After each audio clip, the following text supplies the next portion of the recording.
We're at chapter 19 of the book of Shemot. And yesterday we saw in chapter 18 where Jethro arrived and he heard the testimony of deliverance that Moshe's son-in-law shared with him about what really happened in Mitsrayim and that debacle with the Amalekites. And he accepted the Elohim of the Israelites. He also advised Moshe to share the burden by appointing judges over thousands, hundreds, and fifties and tens. Made it work a little easier so he can spend more time with his wife and family. And we also saw that the leadership structure was put in place in the wilderness. So any path that you're going on, there must be a structure to it, right? And when there's a structure, it augurs well for the community. All right, so we're going to do. And he also acknowledged that the Creator is supreme over the small gods there. Exactly. Now in chapter 19, we're going to look at their arrival in Sinai. They make quite a few stops. And we're going to look at the proposal that the Creator made to Israel and their agreements. We're going to look at the consecration and the boundaries that were set for them. And we're going to see what happens when the Creator's presence descends down on Mount Sinai. All right, so let's read the first four verses. Okay. Exodus 19, reading from verse 1 to 4. And in the third month, when the children of Israel were gone forth out of the land of Egypt, the same day came they into the wilderness of Sinai.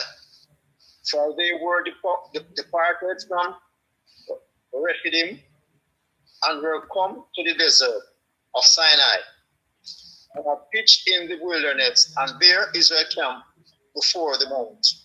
And Moses went up unto God, and the Lord called unto him out of the mountain, saying, Thou shalt say, thus shalt thou say to the house of Jacob, and tell the children of Israel, Ye have seen what I did unto the Egyptians, and how I bear you on eagle's wings, and brought you to myself. End of verse 4. Yeah, eagle's wings. That's the part I want to reach too, man. But let's look at the top. I see where it starts with a date again. Very important. We see it's the third new moon. That means 2 months would have passed since the children came out of the land of Mitsrayim, right? And we just know that what is there any significance or importance about third month? I'm just curious, right? I know 3 months is a reasonable time frame depending on what the situation is. They say there's a saying that a woman, if she divorced, she cannot marry unless 3 months pass. And you know why is that, my brother Peter? Why the other man must wait 3 months before he marries to her? No, I don't know. I don't know. You don't know. Maybe, well, yes, she may be pregnant. That's I don't know. That's the short of it. She may be pregnant. Anyway, yes, that it's totally out of this lesson. So therefore, there's no way you could get it, right? But you have to think sharp, Anyway, they set out from Rephidim and come to the wilderness of Sinai, and they camp again. So it's a lot of camp stopping, and that understandable because of the journey and all of that, right? We see where Rephidim was already mentioned, so it's not a place that's new to us, right? One thing is good about Rephidim. Do you realize that there's no complaint? They always complain when they stop, food or bread or something, but there was no complaint at Rephidim. At Rephidim, just the father-in-law stopped and they had good structure set up. So that is good. But in verse 3 now, we're seeing where Moshe made the move, He went to Elohim and the Creator called him up from the mountain. They didn't even put the following tomorrow morning on this, but I just have noticed a pattern in Moshe's movements. Every time something happens, is the morning, the following morning, it's to be done, right? So he stopped saying that, but I take it it's the So have second you day. no- Go so ahead. have you noticed the distinction between the house of Jacob and the community at large? Yes, that's where we're at. That's exactly where we're at. It can say, this is what you're to say to the house of Yaacob and to declare to the children of Israel. Right. So it appears to be two different subjects, and the little I know is that um, when it comes to the house and running of the house, it's the women that deal with that. Right. And when it talks about the children of Israel or the sons of Israel, it's the men. So this message is actually going out to the house of Jacob, which is the women and the men. So the women are not excluded. Which other way can we look at it? Because Jacob is Israel, the house of Jacob is still the house of Israel. So why Yeah, why the redundancy of the two mentioned? It must be saying something to us. for me, remember, Jacob, um, Jacob is significant to the Creator in terms of the structuring of the children of Israel. So, in other words, they are all collectively the children of Israel, but they are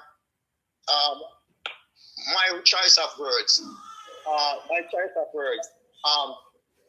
house of Jacob is specially provided for. That my choice of words. Hence the distinction with that is being identified here, because all along it was the children of Israel, the children of Israel, the children of Israel, and then here it is now a specific or a distinction or a obviously separation from the group is seen here. Yes, indeed. I see the distinction, right? I see the distinction, right? And I know Yaakov was the original name, and then he was later renamed Israel. But because it's actually the same, that's why I actually focus on the house and the children, because I know house different from children, and I know that is the woman not normally run the house. No matter what some of these brave men say, is the woman run the house. But remember um, um, the same description was given with David when they said the sword will not leave his house. Okay, house, yeah. So yeah, so and the main thing though is that it is inclusive, and it seems like it's everybody, right? This call was reached out to, and but I would like to hear from someone else.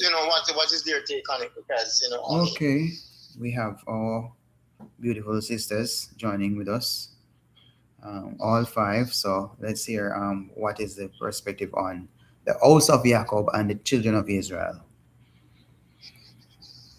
Are these the same or two different groups of being addressed?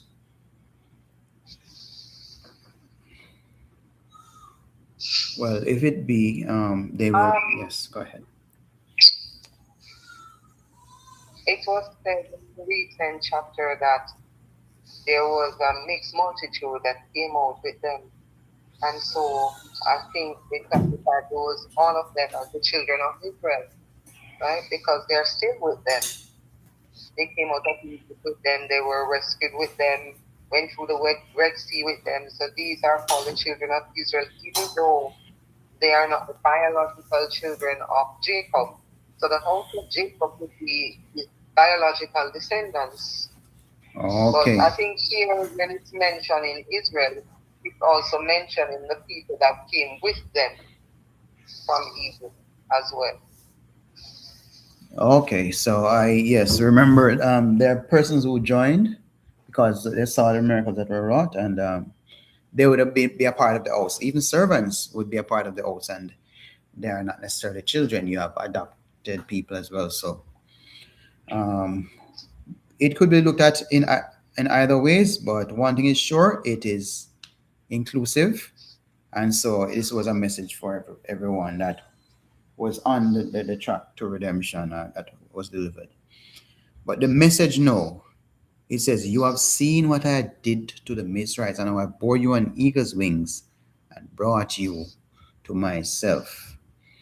Right? So it says, "You have seen, you yourselves have seen." Why is it that that is highlighted? You have seen. We here, we are actually reading a story. Some regard it as a fairy tale, as some as history, right? These people were on the spot, and this is not something that they're hearing about passed on to them. Message is saying, "You have seen what I did to the Mitsrayites." So if there's anybody to believe, it must be them. Yeah, it's not a bad thing to reinstate judgment that you have pronounced, you know? Mm. Right. So they have seen, and Yeah, because every man, when him charge, when he go before the judge still tell him when he charge for, and him did already know where him charge for, but the judge still tell him where him charge for. Right, so it's brought forth to them for them to confirm. Yeah, man, reinstated. Yeah, man, you know, reminding you, constant reminding. It's not, you know, it's not a bad thing. Exactly. All right, so we see how he bore them on eagle's wings and brought you to myself. What I want to know now is, what does the eagle picture teach us about protection? Eagle. See, you float above the danger. Yes. And what I've read that eagle flies the highest. Right. And I've also seen where when birds traveling with their little ones, they hold them with their claw, or what you call it, 2 foot. Right. So in other words, we can say, despite the danger seem as if it was close to you, it was very far away. Yeah, that's too. Another thing is that the eagle, compared as opposed to all other birds, carries its little ones on its head or its wings, not in its claws. And there has to be a reason why it carries its little one on its wings and not in its claws like other birds.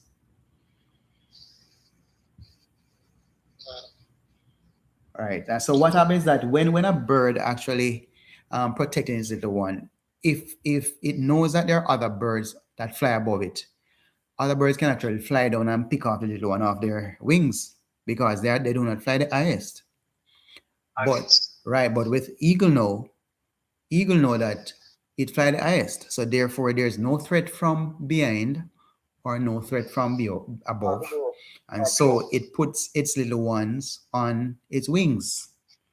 So that is ultimate protection. Right. So that's the story of the birds.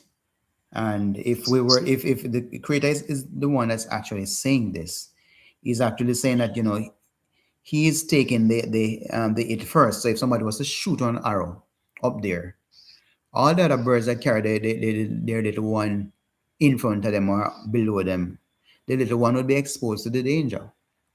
But if you shoot something that can go powerful enough to shoot to the distance of an eagle, that eagle will get shot before the eagle's little one gets shot, because it's taking the hit first. It's just like the bulletproof vest, get the shot first. He's a bulletproof vest for his little one, right? So protection is highest level. He placed himself between Israel and their enemies. It's just like as a bodyguard. Where does a bodyguard travel? At the front or the back or the side? Which one?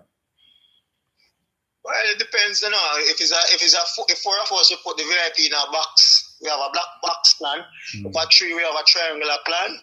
And when is one? And if one is at the front. At the front. That's the most dangerous one, because you have to be extra vigilant being the one man. So your eyes work more than if it was more than one of you. Okay. Yeah, because you have to view the threat, you know. You not to deviate, but it is not a reactive job. It's a proactive job. Yeah. Okay. Understand. So in that case, you have to know where is the earth spot, where's the vulnerability, and cover all the weak point, all of those, that yes, vulnerability. Yeah. Watching body language, Right. you know, notifying faces, you know, all of those things. Yep. Well, it shows the Creator protecting his children, at the highest level of protection. We will. Yeah, man, for it, because remember when they reached to the to where the Red Sea was, the cloud went behind them, and the fire, and the cloud was the darkness for the Egyptians, and the fire gave light to the children of Israel, so for them, and the wind, the east wind come now and just open up the thing and them go on dry land. So right. So there appears to be a partition. The columns represented a partition between the retaliating soldiers from Israel army and Israel on foot. So in other words, that is saying that where the threat lies, that is where you put the protection. Okay, good. Yeah. That is ever so needed. All right, we're gonna read some more from verses 5 through to 8. All right. Okay. Exodus 19, reading from 5 to 8. Now therefore, if you will obey my voice indeed and keep my covenant, then ye shall be a peculiar treasure unto me above all people, for all the earth is mine, and ye shall be unto me a kingdom of priests and a holy nation. These are the words which thou shalt speak unto the children of Israel. And Moses came and called for the elders of the people and laid before their faces all these words which the Lord commanded him. And all the people answered together and said, all that the Lord had spoken, we will do. And Moses returned the words of the people unto the Lord. End of 8. Okay. End of verse 8.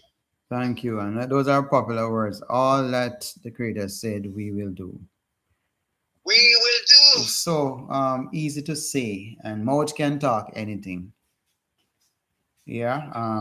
That was what is a covenant proposal, right? And in that proposal, to give proposal, right, my brother?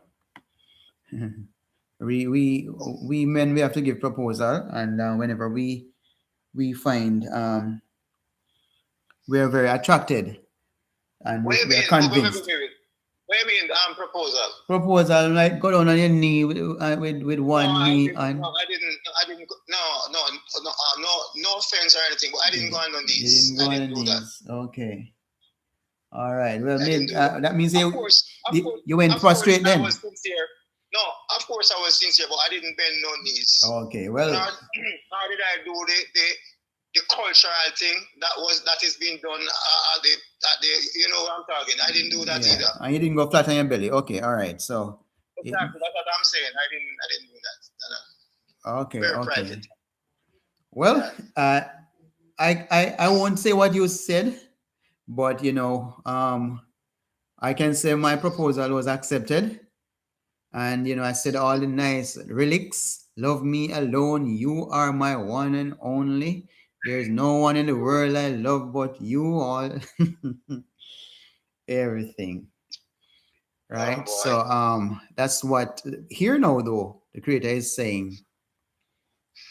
If you diligently obey me, you will be my treasured possession. The Hebrew word for treasured possession is segullah. Right? Maybe one of us could look it up. It is something that is it is put aside from everything else that is valued because of how much how precious it is. More than diamonds, rubies, and pearls. And that's how we are seen in the Creator's eyes. right? But it's not just free. It's if you accept, that is what will begin. So they have the option to accept, reject, and also on top of that, if they accept, there will also be a reign of priests and a set apart nation. So we who decide, the Israelites who decide to follow the Creator, we are priests to the world, right?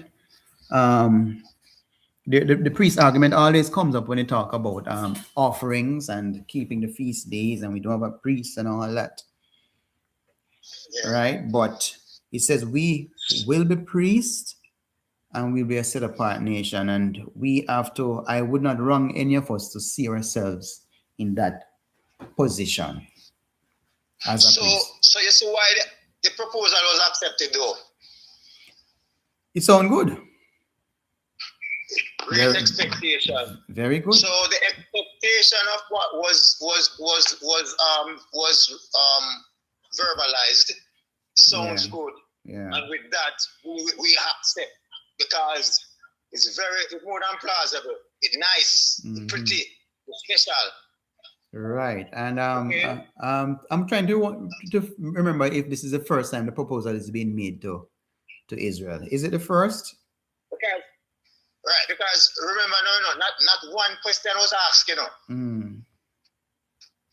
listen to the proposal, and after the completion of giving such proposal, they say, all that you have said, right, we will do. There was not one that says, what if? What are the hindrances? Nothing like that. But then, okay. Oh, you saw it. I will make my second part of my argument when we go further down. Okay. Well, I think right there already, because it's actually, you're at verse 8, which actually says, and the people answered and said, all that the Creator has spoken, we shall do. I do. Yeah, man. Right? So, yeah, man, I know. Right. I know, but my second part is gonna come further down. Okay, all right, fine. I got to the chapter already still, Okay, that's good. That's good.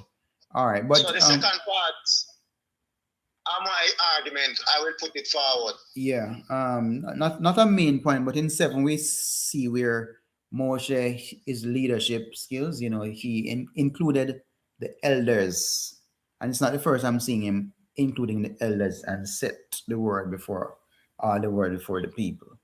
Right? Yeah, these people, and we can note too that he didn't need Aaron to give that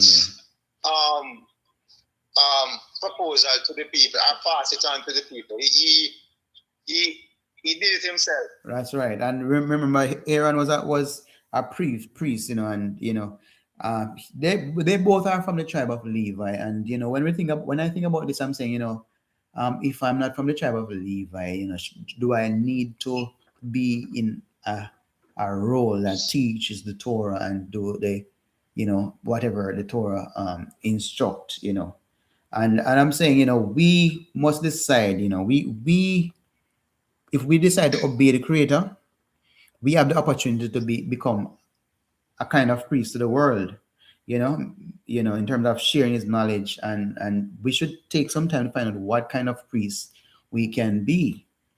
Right? I don't think it's figurative. Okay. Would you extend it to the world when the world worshiping other gods? Well, I would, and the reason why I would is because it says a reign of priests and a set apart nation. So in other words, because Israel has a responsibility to be set apart among the world nations, then it's natural that they will look at us and want to copy us, and we must be lights to them. So I believe we can represent it to them. Yeah, and the Creator, did Moshe have to go back to the Creator and tell the Creator that this is what the people say? Because I'm wondering if he's not being too much. He went back. Yeah, he went back. He didn't need to, Remember, the Creator is all knowing, Yeah, but you have to go with the story. The story said the man go back. I will tell him, said this is what the people them say. They will obey. Yeah. Because the Creator was listening and looking down, but I can say Moshe has good manners, right? And him don't assume he get a job to go and talk and make a proposal, and it's natural and it's expected, very courteous to go back with a response. So have good manners. Yeah, I like that. I don't want to copy that too. Is this proposal conditional or unconditional? It is conditional, man. Okay, because you see the big if. Yeah, it is conditional. So what if I say that I am bloodline of Israel, so therefore I don't really have to follow the commandments because I am a set apart person, I'm a priest person because I am in the line of Israel. What do you say to me? No, Right? man. I say that I'm automatically, I get the status automatic. And you're, what did you say? Am I right to say that it's automatically given to me? Well, Or is a privilege? That is, yeah. Well, I know. You know why? I couldn't say. I would not say it's a privilege because the choice was made by the Creator from among other nations. So it's not necessarily a privilege. It was His choice, the Creator's choice, to choose a nation from among other nations. Mm.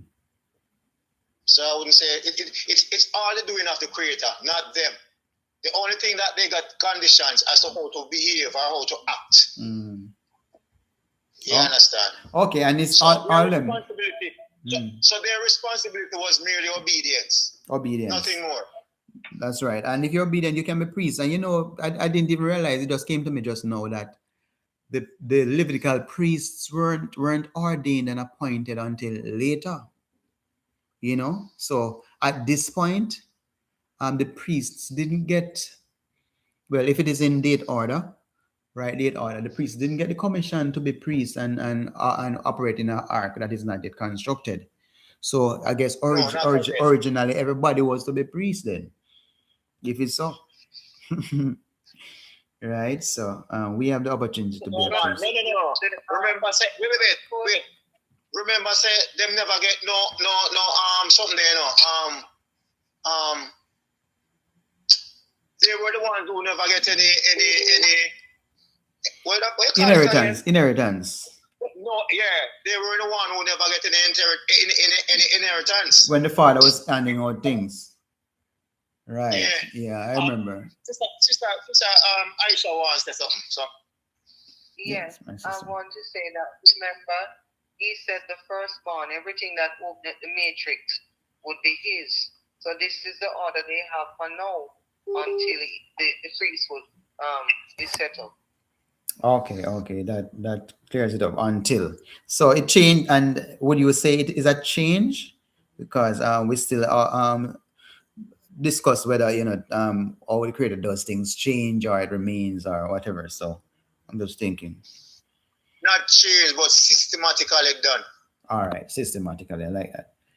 All right, let's read from 9 to 15. Okay. Exodus 19, reading from 9 to 15.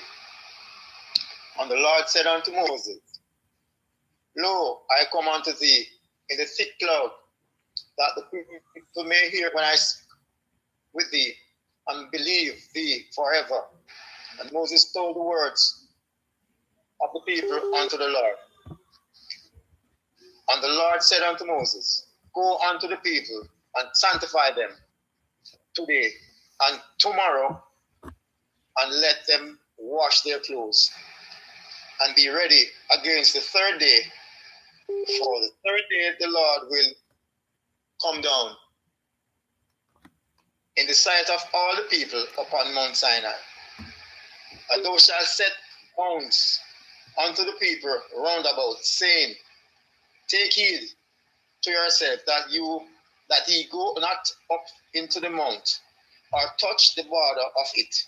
Whosoever toucheth the mount shall be surely put to death. There shall not an hand touch it, but he shall surely be stoned or shot through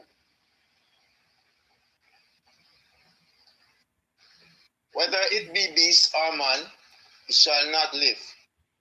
When the trumpet sounded long, they shall come up to the mount. And Moses went down from the mount unto the people, and sanctified the people, and they washed their clothes. And he said unto the people, be ready against the third day, come not at your wives. End of 15. Come not at your wives. You know what that mean? No sex. No sex. Without being graphic, we can know what it means. No touching up. All right, so 3 days of consecration and boundaries are set. Right, so the 3-day period of consecration, it make it look like, who is it that caused the uncleanness? Is it the man or the woman? Just for clarity. The whole community, man. No, man. Well, all right, we don't come in, but when it comes to the intimacy that was forbidden at that time, within the context of intimacy, what is unclean about that? That question is a wide question, you know. It's wide, all right. So I want to blame somebody. There are several factors in relation to the woman per se and the man accordingly. So it's a wide question. All right. So I had the idea before. I could be wrong. I know I'm wrong. I had the idea that the woman is unclean. The woman brings uncleanness on the man. Right? But when you look at the verse, it actually says the man is the one that must not go near to the wife. So it's actually the man that is actually bringing the uncleanness on the woman. That verse 15, the last part. No, it must not. Okay, just as what you have just said a while ago, if you use that argument, yeah, what you're saying would defeat it. No, definitely, because if you are saying that is a woman bring the unclean to the man, right? You would have to tell the man not to go to the wife. Well, that is exactly what was done. And I'll tell you. So treating your argument, say the woman, just hypothetically, the woman is the unclean vessel. So you wouldn't tell the woman not to go to the man. You'd have to tell the man not to go to the woman, meaning the wife. Yeah, okay. Wife. Well, the thing is that when you look at, for example, a little biology now, when you look at the semen, I understand that it can remain, it can germinate. It has potency for not 1 or 2 days, but up to 3 days. I know. So therefore, you see, after 3 days now, you see if the woman is not, does not conceive, then if there's no conception and that semen runs back out, then that is the uncleanness that needs to be maybe washed, or I don't know, right? But it has no purpose there, and I'm suspecting that is the uncleanness. So that's the uncleanness that a man brings upon the woman. So, well, look here, I know all the semen run out of your penis neither, you know. Okay, all right. Don't leave back in there. Well, yeah, we'll let's hear another perspective without it being graphic. This matter of uncleanness. I am going to say something here, because why do our minds always run to copulation when we think of uncleanness? Couldn't it have been that these females would have been unclean by reason of their flowers, and if they were told not to go near? Because who exactly was the Most High gathering to speak with? Was it everyone, women and children, or just men? That is what we need to determine here. If it was actually the men that the Most High called leaders, the ones who represent the people. Well, the it's representatives of the people. It said the house, the house. And when you're doing anything that has to do with house, women have to be in it. The man is the head of all household. The man is the head, the full head of Yeah. the household. Right. And when it says take ye for yourselves and your households, it meant that the husband should take the amount that should that is sufficient for his wife and his children are in that house. So the man would be the representative. The house of Yaacob is the male, all those male, the soldiers, the ones that are in charge, the judges, whoever they put in leadership over, captains over these men. You notice that they said captains over 50, over 100. Understand? So these rulers were the ones who actually was to meet with the Most High and make sure the animals and women and children would stay back. That's what I'm thinking. Yes, you're thinking that, but is it reasonable to leave back the women if the message is for the entire Israel? And that's where the husband would come in to make sure that the wife, they would teach their household or tell the wives. But I think the males were the ones that the Most High was talking. Why? And let me say that. Women not just are unclean because of their menstrual cycle. Women are unclean naturally too because you have ovulation and it emits something, and then there's also other discharges that comes from the body. So women are more unclean than men. So when it said come not near your wives, I don't think the men were the ones that were unclean. It is saying don't go near your wife just in case that she might be having some form of release, discharge or something. Whether it be the menstrual cycle or whatever the other situation is. Yes. Okay. Well, that's Can I read some? Can I read back verse 10? Okay, please. Yeah, man. Verse 10 says, "And the Lord said unto Moses, Go unto the people." In my opinion, the people include woman, children, and man. And tomorrow, let them wash their clothes. So in my mind, that is not being selective. That is saying the whole community. Okay. Based upon the sentence that is I've read just now. So you're saying man, woman, and child, everybody have to go bathe and wash them clothes. Yes, Make them ready. That's what verse 10 is saying. All right, and it's not limited to intimacy because we see clothes, garments. Yeah. Right. So, Intimacy. right, excellent. So this is what verse 10 is saying. Mm-hmm. Right, but the part that stumped me is actually said the men must avoid going to the women. I mean, said there's something in uncleanness has to do with what men bring. Okay. Well, probably can look at it. Okay, that part is confined now to the man them with them wife to say, look here, just like on the Sabbath, right? It shouldn't be a delight, meaning you do your thing, right? I don't agree with you, but continue. All right. But that portion was confined to wives, man and him wife. Okay.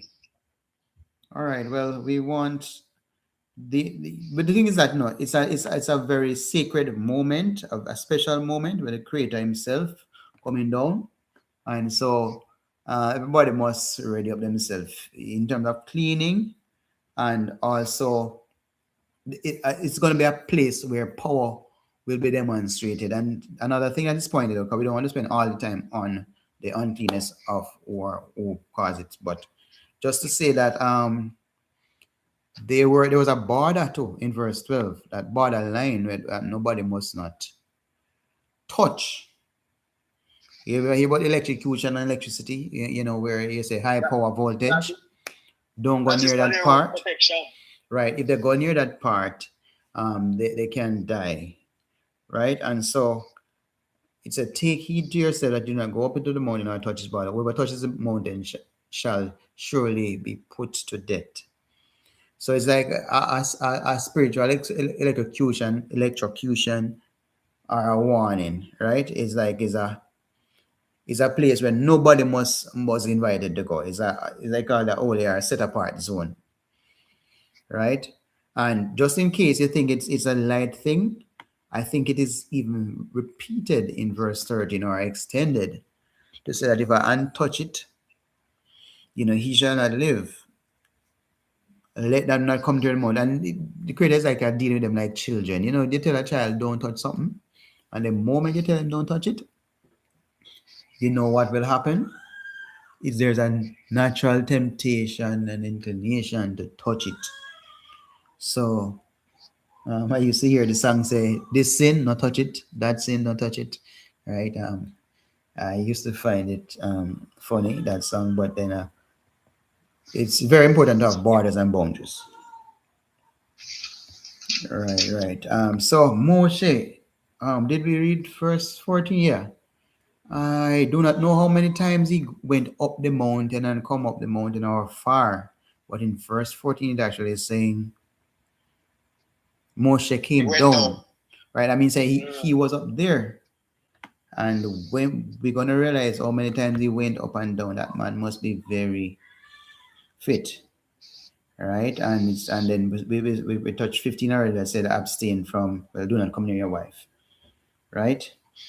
And 3 days, I don't know if there's any other significance about 3 days in scripture, but I think water was created, was in the beginning in Genesis story. I think it was water was established or parted on the third day.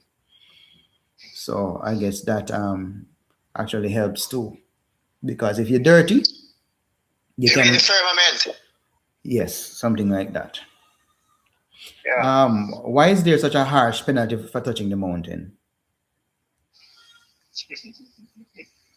The penalty is death, you know. And it's several ways of dying. Mm-hmm. It's harsh, man. If you touch the mount, it's kind of harsh. Well, boy, I'm because they never gun them time, so I would have bow arrow them more use and shoot. Yeah, could be, right? But yeah, because if they shot through, so it's only arrow them up them go and arrow them time they fish shoot. Yeah, well, I think the sword was also a weapon used at that time.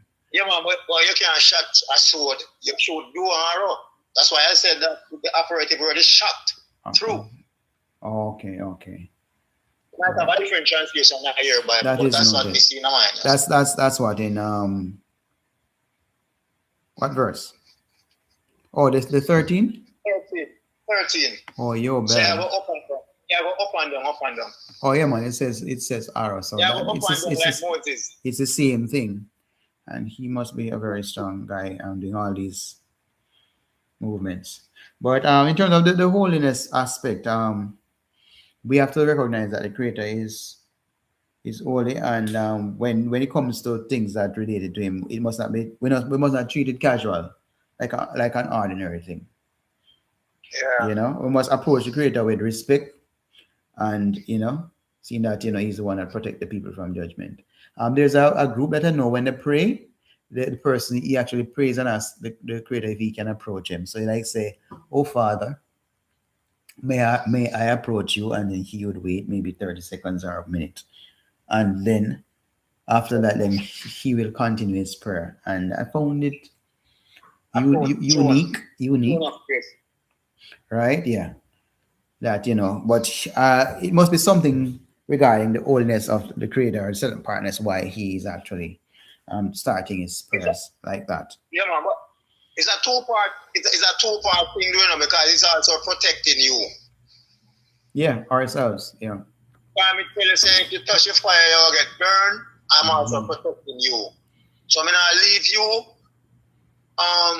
to wonder whether if we touch this fire, what will happen to me? No, I am telling you what is going to happen to you if you do it. It is. So it's a protection as well. A serious thing, man. So if you notice when Moshe came down, he didn't stop to say, well, he's going to look for his wife or his son or check his cryptocurrency balance or anything. He went straight to the people. You have some leader, because that instruction, that's the instruction he got, and he was following through with the instruction that he got. Yeah, but we have so many things that we could do in our personal lives that it will, if we're not careful, we don't find any time for a service. I remember when he got an instruction to go to Egypt the last time, he didn't even circumcise his son. That man serious about the message, and he got himself into trouble. But this time when he came down, he went straight to the people. He don't even mention where he went to bathroom. Right? So that's how urgent he takes the message. There's more in between, but it's just the important parts are being highlighted. Let's look at 15 to the 16 to the end. No, man, me read to 20, you know, if you Yeah. can say, give me 20. Oh, it's 20 you read too. Okay, I thought it was Yeah, that's what you told me. You said read to 20. Okay, right. I got it wrong. So, Well, to the end now. that's no man. No, we didn't look at 16 at all. Or the shofar was the sound of a shofar when it says on the third day. I'm wondering how many days have passed since the start of this third month. I wonder if this is the third day or the sixth day or the seventh day. I wasn't counting, but I know that each time Moshe goes up to the mountain and comes down, and he decides to go with tomorrow, another day that. But this is saying third day, and a lot of persons get into to trouble calculating that. If you try to go with the timing, you might get confused. So now I'm go with the timing. Well, I'm glad you mentioned, because when we're counting Shavuot, you're going to realize that some persons have 50 days, and some persons, when you check it out, the amount of time when Moshe go up and come down, more than 50 days pass before Shavuot comes. So I take advice and avoid checking that this evening. Yeah, so the shofar was very, so it's a loud sound, and lightning and thunder, clap, and it must have been a frightening experience. And you know what I think? This must have scared them enough. I don't think they had a choice to even say reject this proposal, because if somebody make an offer to me and make so much noise. No, but this happened after they accept man. Okay. So they accepted it without force and threat and scare. Yeah. So that is why this is the second part. When I said to you, say expectation. They never expect anything of such dramatic, this confusing, scared, frightening. You name all of those things. Well, They think it was smooth sailing, just like how Moses go up and come down, and Moses and everything was calm and nice and dandy. And that them that expect. Okay, well, I might have to look at the chronological order of this again, because somehow it seems as if the first part is actually summarizing what happened, but then I don't see where the creator actually come down until the third day, and I believe that that was the real time for them to accept it, because they wanted to get the message direct, and then we're going to realize that it was too terrifying for them. Right, and so we're going to realize that it actually stopped somewhere, right? And Moshe actually had to relay the message, but with all that thunder and smoke, man, with the mountain over them and them at the foot of the mountain, I'll probably wet myself, because if it's something that I've never seen, I can't manage an earthquake for 10 seconds, much less for something appearing this long. So it shows that it could also represent him being over them, not in any intimidating way, but something to show that he's actually covering and protecting them. So, this is just how the writer describes it, but I really want to know what's going through the emotion, what's the emotional experience of the Israelite when they saw that for them with their own eyes. Yeah. We will read on then. From 20 to 25. Yeah. Exodus 19, reading from 20 to 25. And the Lord came down upon Mount Sinai, on the top of the mount. And the Lord called Moses up to the top of the mount. And Moses went up. And the Lord said unto Moses, Go down, charge the people, lest they break through unto the Lord to gaze, and many of them perish. And let the priests also which come near to the Lord sanctify themselves, lest the Lord break forth upon them. And Moses said unto the Lord, The people cannot come up to Mount Sinai, for thou chargest us, saying, Set bound about the mount and sanctify it. And the Lord said unto him, Away, get thee down, and thou shalt come up, and Aaron with thee, but let not the priests and the people break through come up unto the Lord, lest he break from forth upon them. So Moses went down unto the people and spake unto them. All right. Okay, so you see, Moses went down, come up and go down, and went back up again. A lot of movements, and he obeyed all the instructions, right?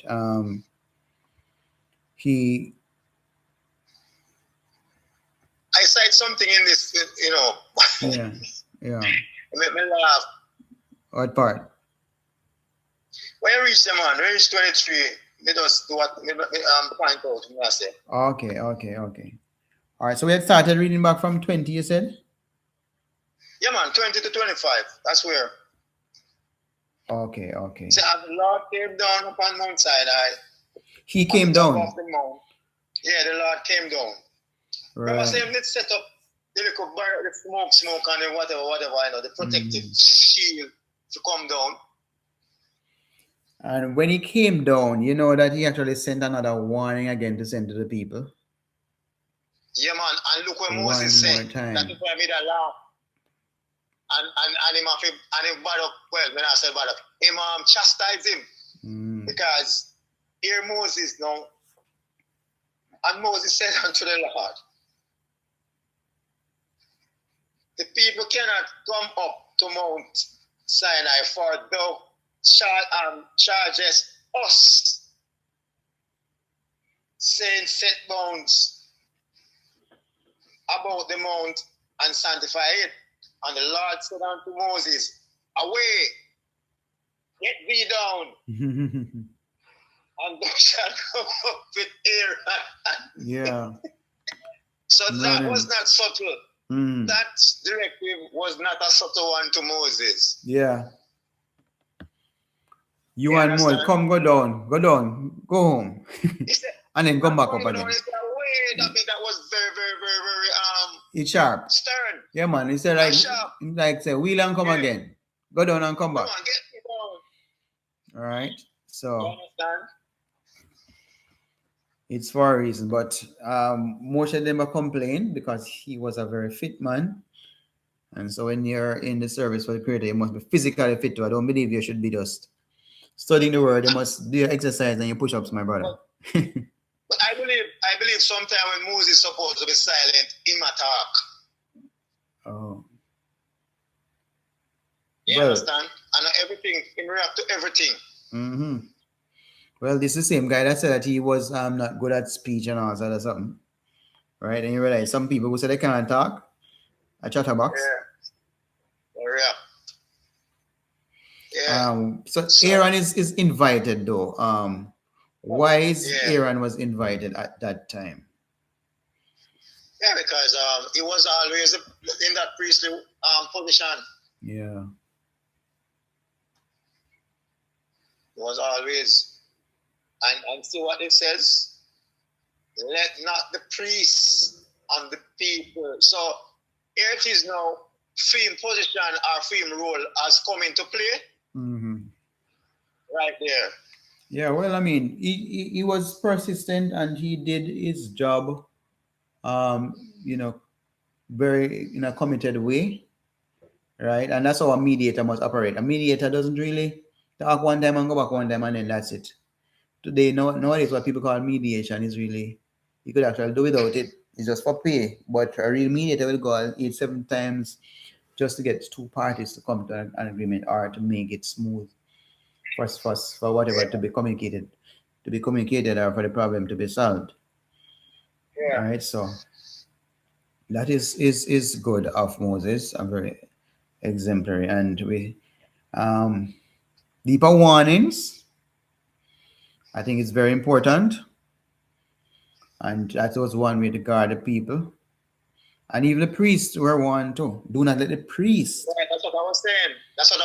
Come true. They were warned. Because they're higher rank, and maybe they should get a chance to come through at the front or whatever, to the front of the line. But Aaron supersede them. That's what I was saying. And Aaron supersede them. So Aaron's role came into play right there among the other priests. Yeah. All right. So this is a very interesting part. I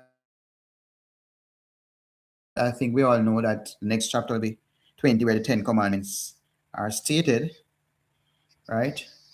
And all this is happening just 2 months after they left Mitsrayim. We see they're carried on eagle's wings. They get the covenant and offered to become a treasured possession, kings and priests. Which I think we are kingdom of priests, which I think we all are. You know, our rights if we obey and represent what the Creator's word is to the Torah, to the world, right? And we recognize that, you know, this is a serious job because it's a powerful one, and we'll see what happens when we read chapter 20 when the 10 Commandments are outlined.